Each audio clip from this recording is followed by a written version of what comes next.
오늘은 베드로전서 2장을 강해하도록 하겠습니다. 지난주는 예수 세상을 이기는 힘이라는 제목으로 말씀을 나누었습니다. 이번 주는 예수 보배로운 산돌이라는 제목으로 하나님 말씀을 나누도록 하겠습니다. 하나님의 말씀 베드로전서 2장 4절부터 9절까지를 먼저 개역개정 사판으로 읽겠습니다. 사람에게는 버림바가 되었으나 하나님께는 택하심을 입은 보배로운 산돌이신 예수께 나아가 너희도 산돌같이 신령한 집으로 세워지고 예수 그리스도로 말미암아 하나님이 기쁘게 받으실 신령한 제사를 드릴 거룩한 제사장이 될지니라. 성경에 기록되었으되 보라 내가 택한 보배로운 모퉁이 돌을 시온에 두노니 그를 믿는 자는 부끄러움을 당하지 아니하리라 하였으니 그러므로 믿는 너희에게는 보배이나 믿지 아니하는 자에게는 건축자들이 버린 그 돌이 모퉁이의 머릿돌이 되고 또한 부딪히는 돌과 걸려 넘어지게 하는 바위가 되었다 하였느니라. 그들이 말씀을 순종하지 아니함으로 넘어지나니 이는 그들을 이렇게 정하신 것이라. 그러나 너희는 택하신 족속이요 왕같은 제사장들이요 거룩한 나라요 그의 소유가 된 백성이니 이는 너희를 어두운 데서 불러내어 그의 기이한 빛에 들어가게 하신 이의 아름다운 덕을 선포하게 하려 하심이라. 아멘. 본문의 내용을 좀 더 쉽게 이해하기 위해서 메시지 성경으로 베드로전서 2장 4절부터 9절을 함께 읽어보겠습니다. 살아있는 돌 곧 생명의 근원을 맞이하십시오. 일꾼들은 그 돌을 얼핏 보고 내다 버렸지만 하나님께서는 그 돌을 영광의 자리에 두셨습니다. 여러분은 건축론 벽돌 같으니 생명이 약동하는 성소를 짓는 데 쓰일 수 있도록 자신을 하나님께 드리십시오. 거룩한 제사장이 되어 그리스도께서 인정하시는 삶을 하나님께 드리십시오. 성경에는 이러한 선례가 있습니다. 보라 내가 돌 하나를 시온에 둔다. 모퉁이 돌 하나를 영광의 자리에 두겠다. 누구든지 이 돌을 신뢰하고 기초로 삼는 사람은 후회할 일이 결코 없을 것이다. 그분을 신뢰하는 여러분에게는 그분이 자랑할 만한 돌입니다. 일꾼들이 내다버린 돌이 머릿돌이 되었다. 그분을 신뢰하지 않는 자들에게는 걸려 넘어지게 하는 돌, 길을 가로막는 큰 바위입니다. 믿지 않는 자들이 걸려 넘어지는 것은 그렇게 되도록 정해져 있는 것과 같이 그들이 순종하지 않았기 때문입니다. 그러나 여러분은 하나님께서 택하신 사람들입니다. 여러분은 제사장의 일이라는 고귀한 사명을 감당하도록 선택받았고 거룩한 백성이 되도록 선택받았으며 하나님의 일을 하고 하나님을 위해 말하는 그분의 도구로 선택받았습니다. 아멘. 베드로전서는 주후 62년에서 64년 사이에 기록되었습니다. 당시 로마 황제는 폭군 네로였으며 기독교에 대한 박해가 시작되는 시점이었습니다. 아니 시작되는 시점이라고 하기보다는 기독교에 대한 박해가 아주 만연되어 있을 때였습니다. 우리는 베드로서의 상황을 배경을 이해하는 데 있어서 교회 역사의 아버지 유세비우스의 정언에 대해서 귀를 기울일 줄 알아야만 합니다. 그는 이렇게 정언했습니다. 아라비아에서는 손도끼로 타살된 자들이 있었고 갑바도기아에서는 수족을 잘린 자가 있었으며 메소포타미아에서는 발을 묶인 후 거꾸로 매달려 도살된 신자도 있었다. 안티오키아에서는 곧 죽이지 않고 서서히 둔하게 불타는 화로 위에서 불고기처럼 되어 괴롭게 살해되는 신자도 있었다. 본도에서는 손톱 아래를 갈대로 박아 죽인 신자도 있었고, 어떤 곳에서는 불에 용해된 납덩이를 등 뒤에 부어서 죽인 자도 있었으며, 복부 및 기타의 부분, 특별히 남성과 여성의 성기에 예절상 말할 수도 없는 야비하고도 욕된 고통을 받은 자들이 많았다.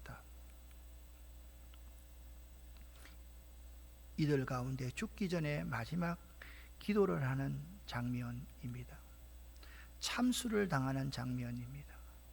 페르시아에서는 전쟁용 도끼로 목이 잘려 죽은 사람도 있습니다.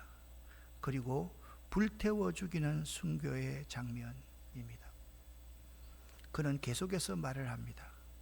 그리고 황제가 있는 로마에서는 하루에도 수십 명씩 처형되는 일이 계속되었으며, 그것도 하루 이틀이 아니고 몇 년이고 지속되었다. 그런 말합니다. 하지만 그리스도인들은 이 상황 가운데서도 신앙을 굽히지 않았고, 오히려 순교의 대열에 자기도 끼기를 원했다. 이런 상황 가운데를 베드로는 이렇게 묘사하고 있습니다. 너희가 이제 여러 가지 시험을 인하여 잠깐 근심하게 되지 않을 수 없었으나 라고 말을 하고 있습니다. 당시 고난받는 교인들의 상황과 처지에 베드로는 매우 공감하는 사람이었습니다. 왜 그러냐? 자신의 과거를 보면 로마 황제의 박해 시대의 그리스도인과 너무나도 유사하다는 사실을 그 스스로가 잘 알고 있었기 때문입니다. 이 그림은 대제사장의 종 말고의 길을 자신의 검으로 도려내는 장면입니다. 그 순간 베드로의 과거의 모습을 한번 보겠습니다. 이 모습입니다. 광기 어린 복수의 얼굴입니다. 베드로의 눈에서 사도라고 하는 어떤 자비함도 전혀 발견할 수가 없습니다. 그는 비천한 계집종 앞에서 3번씩이나 예수를 부인하고 저주했던 사람이었습니다. 그리고 참 어리석었던 자신의 모습, 이 그림을 자세히 한번 보시기를 바랍니다. 빛을 받고 있는 사람이 베드로가 아니라 베드로에게 3번씩 부인하게 만드는 그 여종의 모습입니다. 그리고 닭이 울 때마다 괴로워하는 베드로 자신의 모습입니다. 이처럼 로마 황제의 그 엄청난 박해와 고난 가운데 배교할 수밖에 없었던 상황, 그 상황이 그 시대의 상황이었습니다. 예수를 부인할 수밖에 없었던 상황이 그 시대의 상황이었습니다. 방금 죽을 수 있는 상황에 처해 있는 그 시대의 그리스도인들을 바라보는 베드로의 마음, 나도 옛날에 저랬었는데. 베드로의 마음은 이미 자신이 그들과 아이덴티파이, 동일시 되어 있었던 것입니다. 그들의 삶을 너무나도 공감하는 베드로는 십자가에 바로 매달려 죽을 수가 없었습니다. 그래서 그는 십자가에 거꾸로 매달려 죽습니다. 이 그림은 미켈란젤로의 베드로의 순교라는 작품입니다. 1546년에 이 그림을 그렸습니다. 이 그림을 좀 확대해서 보겠습니다. 거꾸로 매달려 있는 베드로의 모습을 한번 보시기를 바랍니다. 그런데 이상합니다. 베드로가 고개를 빳빳이 들고 그의 시선이 어느 곳으로 향하고 있습니다. 좀 더 확대해서 한번 보도록 하겠습니다. 지금 베드로의 시선은 박해의 상황에서 고민하고 있는 그 시대의 성도들을 바라보고 있습니다. 그리고 베드로의 그 시선은 오늘날 너무 풍성한 가운데서 박해 시대보다 더 못한 신앙생활을 하고 있는 우리들을 바라보고 있습니다.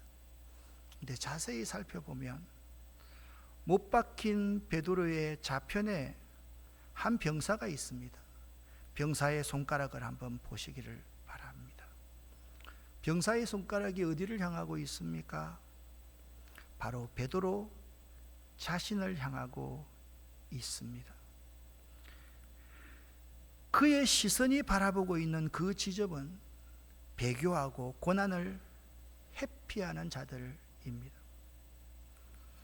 그 병사가 지적하는 손가락은 바로 여러분과 저를 향하고 있습니다. 그렇다면 박해 가운데 있었던 당시 그리스도인들을 향한 바울의 권면의 내용이 무엇입니까? 그들에게 뭔가 메시지를 주고 위로하고 격려하고 이길 수 있는 그런 말씀이 있어야 되지 않겠습니까? 1장 10절부터 2장 3절까지 해서 그 메시지를 찾을 수가 있습니다. 여러분은, 예수를 믿는 여러분은, 지금 박해를 당하고 있는 여러분은 하늘의 지시에 따라서 성령 하나님을 통해 저 예언자들의 메시지가 성취되었다는 말을 여러분이 직접 듣고 체험한 사람들입니다. 여러분이 얼마나 복된 사람인지 천사도 흠모할 만한 복을 여러분이 받았습니다. 그러니 이 박해의 상황 가운데 마음 단단히 먹고 정신 바짝 차리지 않으면 안 됩니다.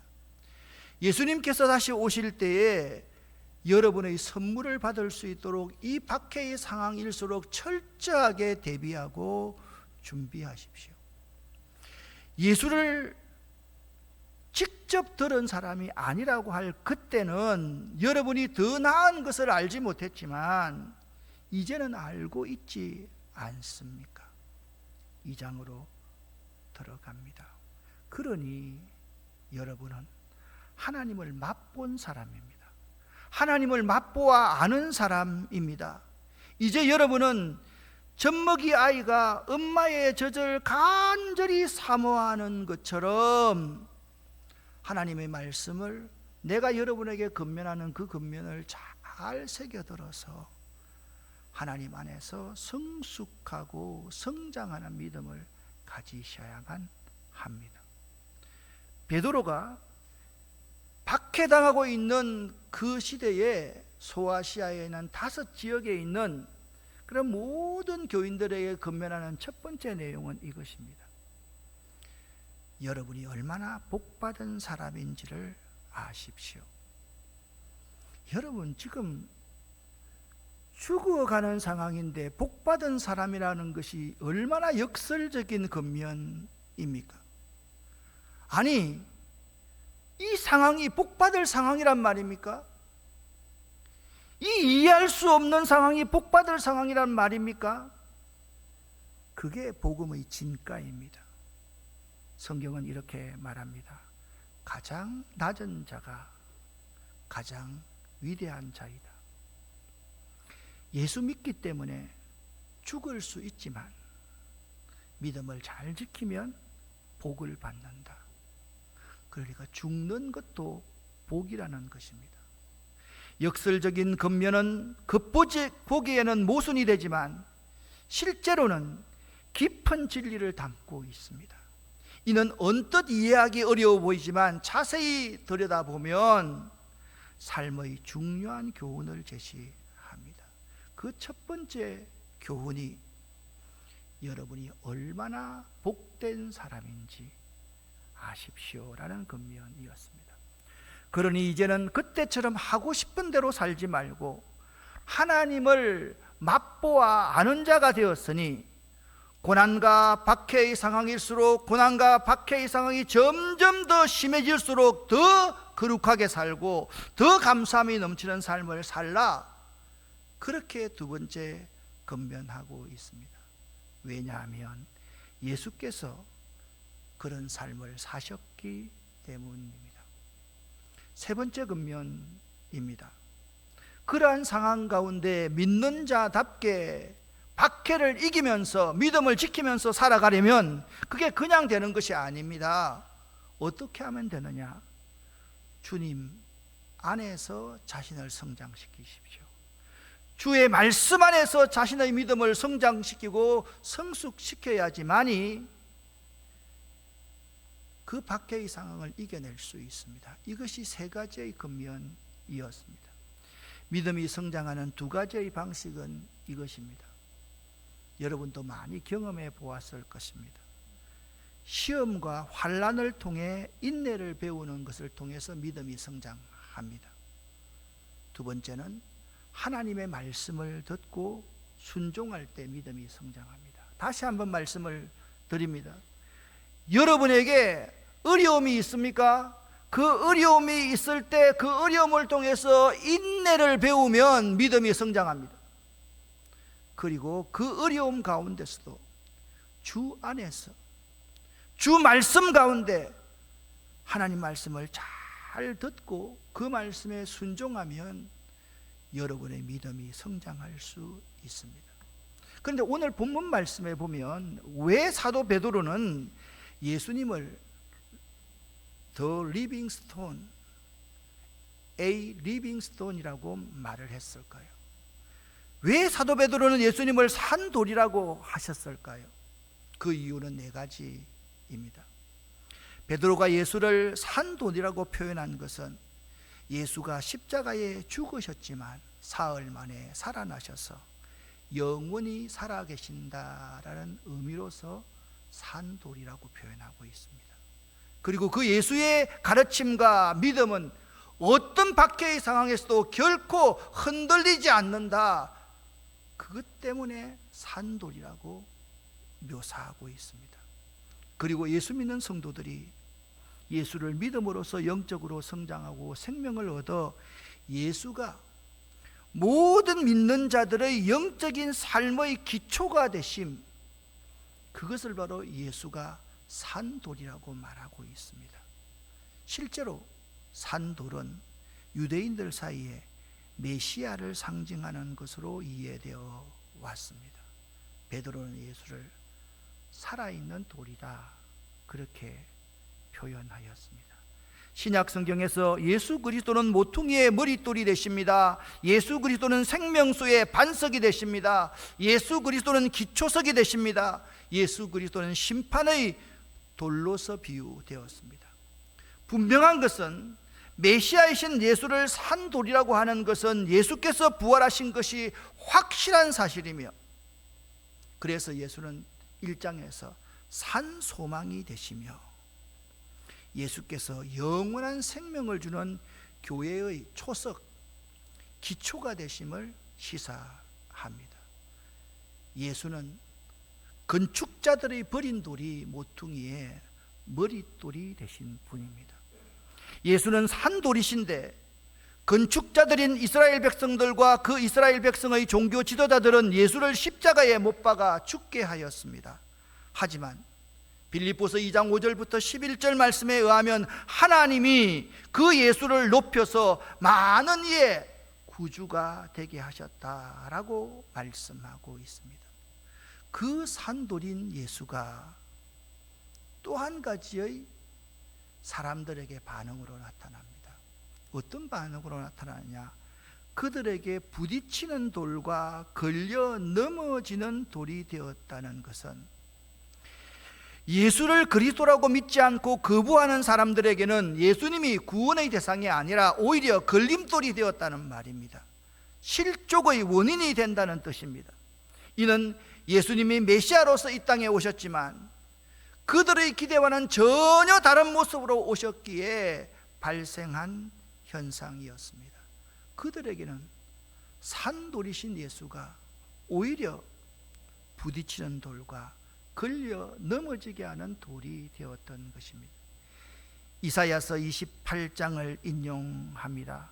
오늘 베드로전서 2장 6절 7절 말씀에는 보라, 내가 택한 보배롭고 용이란 모퉁이 돌을 시온에 두더니 저를 믿는 자는 부끄러움을 당치 아니하려는 예언서의 말씀을 인용하여서, 그러므로 믿는 너희에게는 예수님은 보배가 되신다라고 말씀하고 있습니다. 예수 믿는 사람에게는 예수님이 보배와 같습니다.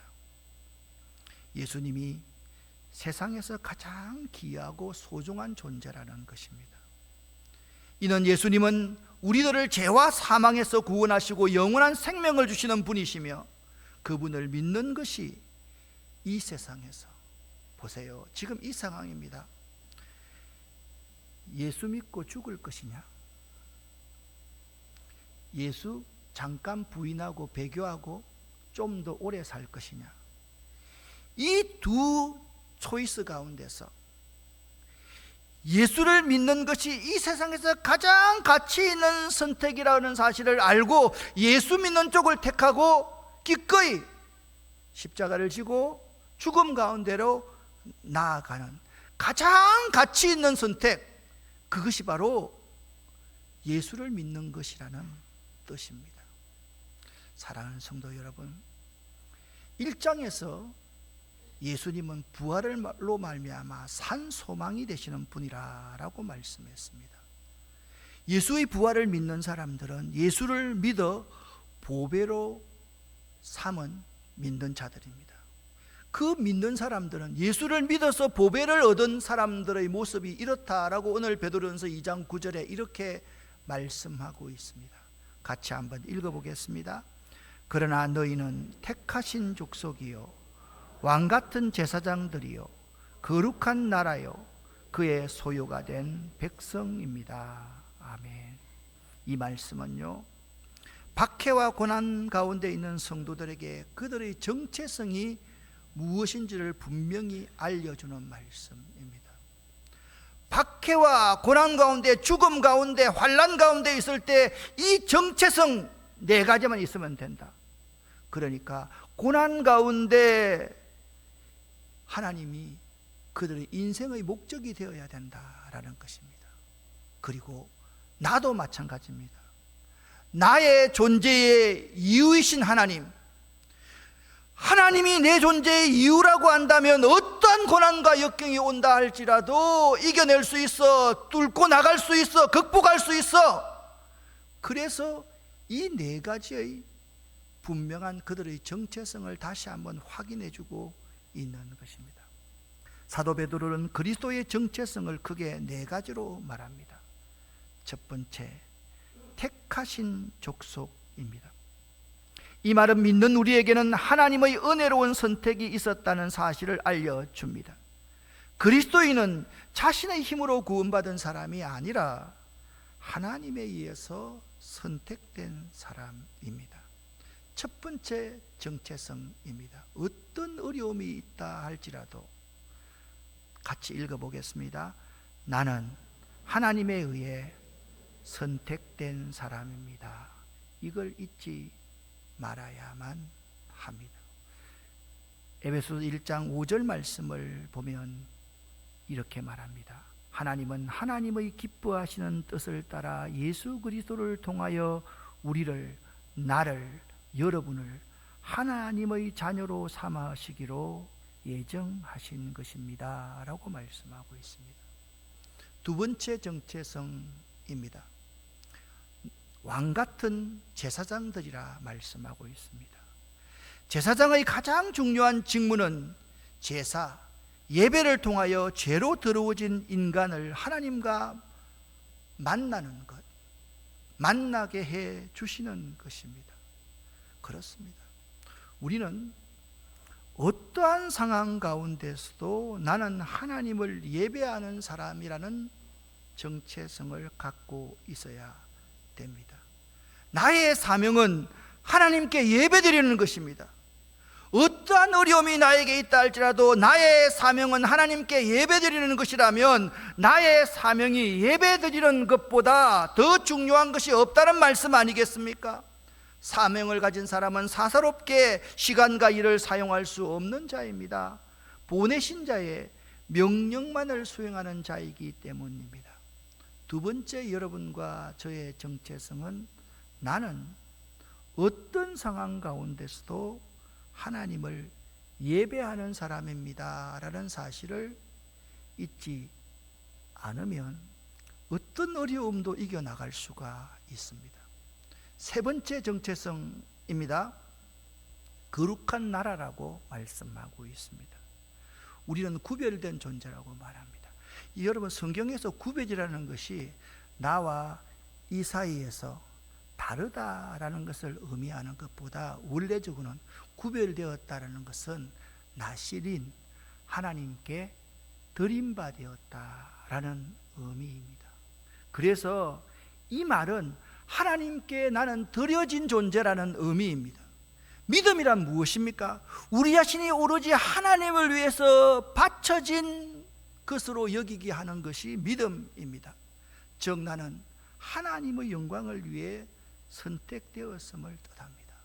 세 번째 어려움 가운데서 그 어려움을 이길 수 있는 정체성은 나는 하나님께 이미 드려진 자입니다. 나는 내 것이 아닙니다.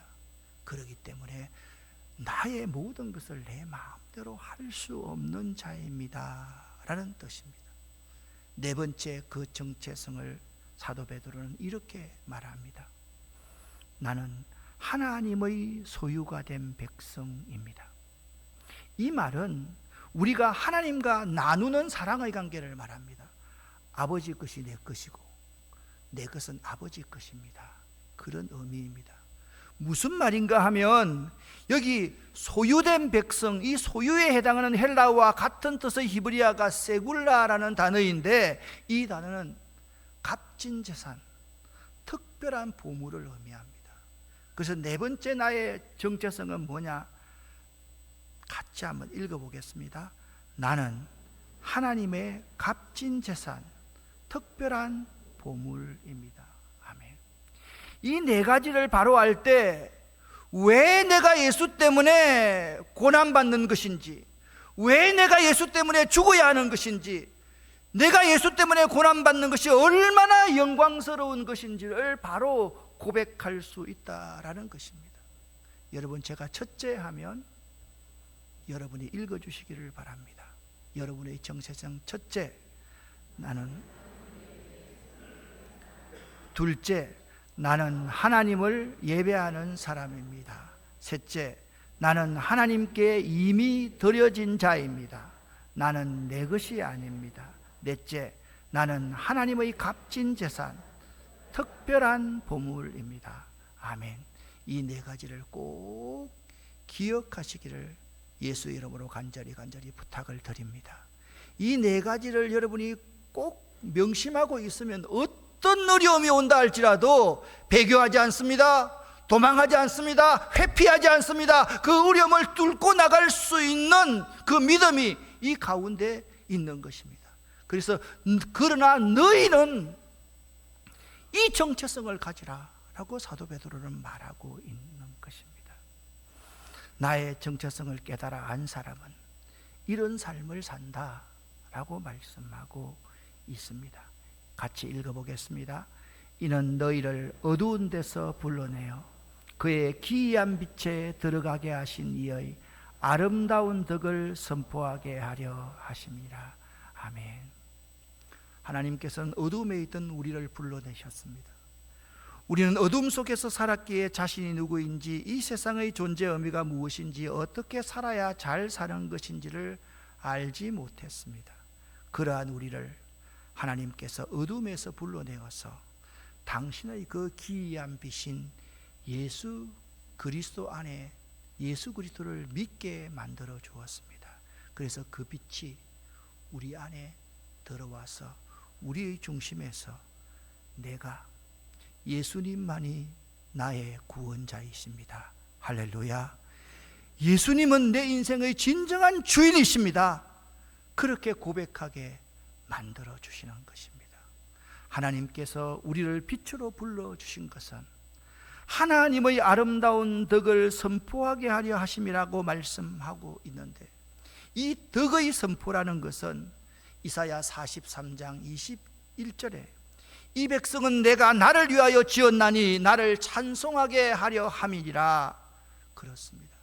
구원받은 자녀는요,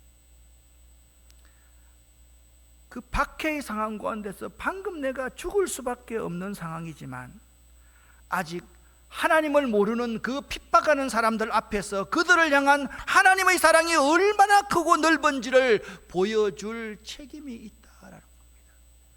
그들 앞에서 비급하게 비굴하게 예수를 모른다, 예수가 어떤 사람인지 모른다, 그렇게 회피하고 도망하지 말고 당당히 예수님이 나의 구원자이십니다, 나는 예수를 선택하는 것이 내 인생의 가장 가치 있는 일임을 알고 있습니다 라고 말할 수 있어야 한다라는 말씀입니다.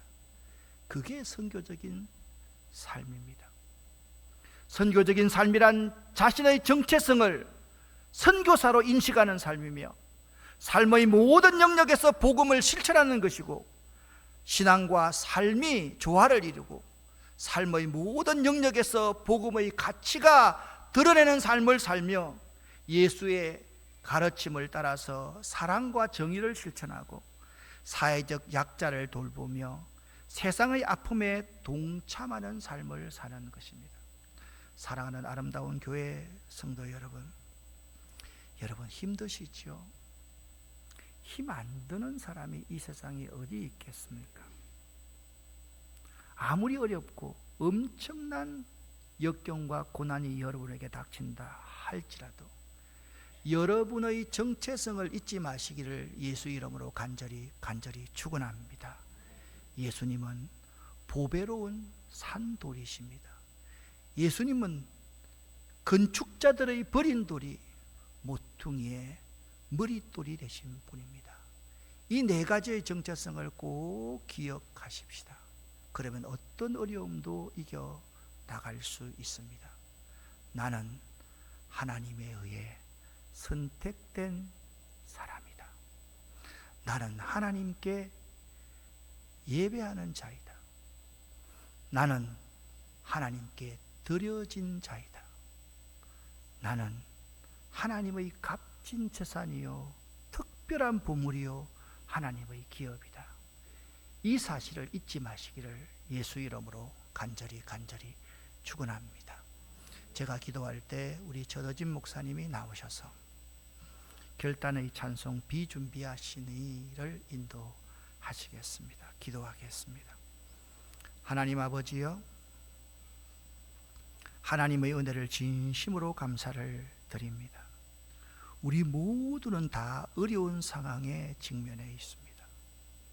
이 자리에 혹시나 살고 싶지 않는 사람이 있을지도 모릅니다. 그런 사람일수록 내가 누구인지, 내가 왜 살아야 되는지, 내가 무엇을 위해서 살아야 되는지 분명히 바로 깨달아 알 수 있는 우리들 될 수 있기를 원합니다.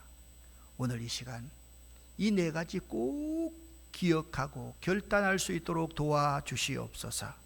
예수 그리스도 이름으로 축복하옵고 간절히 기도 올립니다. 아멘.